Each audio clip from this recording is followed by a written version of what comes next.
Hello guys, welcome back to ESL classes. What creates fear in your heart when you speak English? What prevents you from public speaking? Today I'm going to discuss these two questions and finally it will be followed by a solution. So it's quite obvious when we start speaking English or any foreign language, we face a monster called fear. Today in this video, I'm going to give you a very scientific remedy of monster-like disease called fear, and hopefully if you watch this video till end, you will be able to kill this monster.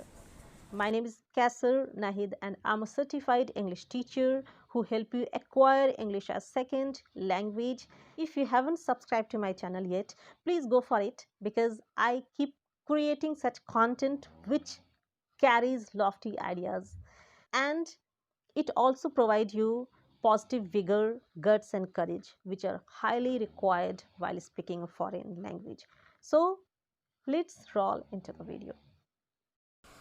Do you want to learn English? Subscribe to ESL classes. So the first monster that appears when you start speaking English is the fear of being noticed. The next monster, the fear of being judged, the fear of being mocked at, the fear of being humiliated. So these monsters appear step by step when you start speaking a foreign language. And today we will kill all these fears just by understanding what is spotlight effect and afterwards just by ignoring it. So what is spotlight effect? The first of all, spotlight is an instrument which is used on a theater to highlight a main character. It's light which falls on the main character to highlight his action, his dialogues and his appearance so that he can be noticed by the audience. But the same thing is applicable in our life. Sometimes we feel that we are under a spotlight effect and this enerves us. This makes us fumble, this makes us nervous and we lose control over our language. Scientifically, spotlight effect is a phenomena where people tend to believe that they are being noticed much more than they really are. Suppose you are going to a party and there's a small stain on your dress. Now what happens? You keep bothering for the stain. You think that the people are going to notice it, they will mock at you and they will think you to be inferior who doesn't have the sense of fashion. And in this way you spoil your whole party. Does it really happens? No, not at all. Nobody cares for you because they are concerned about their own appearance, their own fashion, their own style, their own presence. Because at that time their spotlight effect is on them and not on you. The next example, if you're going on a way, you trip and fell. Now your first priority is to see whosoever has noticed you. You forget your pain, your hurt, the things which are broken.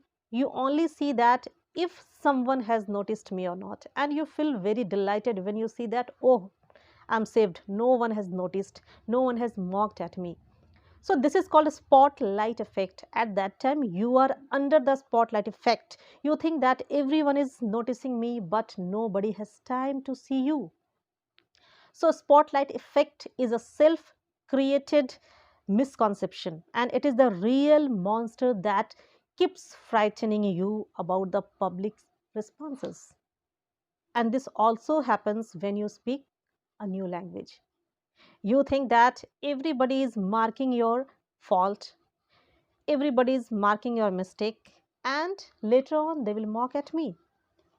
So let me give an example. Yesterday I was having a conversation of half an hour with one of my students who was from China. He asked me to explain the relation between stimulus and responses. He had a fear in his mind that he's talking to a teacher and I would mark his mistake and give a negative feedback. So this was the reason that he was fumbling. Although he was a very good speaker, he fumbled because his spotlight effect was on him. He was all the time thinking that I'm going to be judged because I am talking to a teacher. And he was talking very consciously. What happened with me? My spotlight effect was on me. It was falling on me. I was all the time thinking about simile, metaphor to associate the term, and all the time I was looking for many captivating examples to make him visualize the term. So I was involved in my pursuits. He was thinking that I am being judged. So this was the self created misconception. At last, he asked me, Madam, did you mark my mistake? And please give me your feedback. And I was blank because I didn't notice any of his mistakes during the conversation. For me, it was really commendable that despite all his impairment, despite all his weakness, he had the guts to speak with me for half an hour. So, this is the reaction of each and every one, each and every superior person with whom you're talking. And what we think that we are talking to a superior person, he might be judging me. Nobody is bothering for you unless and until he's very close to you, just like your teacher. If you have asked your teacher to rectify your expression, it is his or her moral duty to rectify your expression. Otherwise, nobody is caring for what you're speaking and how are you speaking. So, I think that this is what I wanted to tell you, that you should remove your real monster, that is called your self created misconception. You think that you are always being targeted, you're always under spotlight effect. It is wrong. So I would like to suggest you that transfer your attention from yourself to others. Think that you have weakness. Okay, it doesn't matter, everyone has weaknesses, and they're at that time they're bothering for their weakness, not for your weakness. And if you take courage and speak, the people will appreciate you. And if the people give a compliment, admit it. Never doubt your potential. Broaden your perspective. First of all, you think that you are the divine creature of God. You have the potential to do whatever you desire for, and not to talk about a language. You can do anything.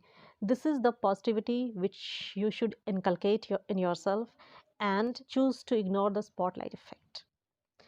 I think that if you could follow my suggestion, you will be able to kill the monster called fear, and you will be a fluent speaker with the passage of time. Thanks a lot.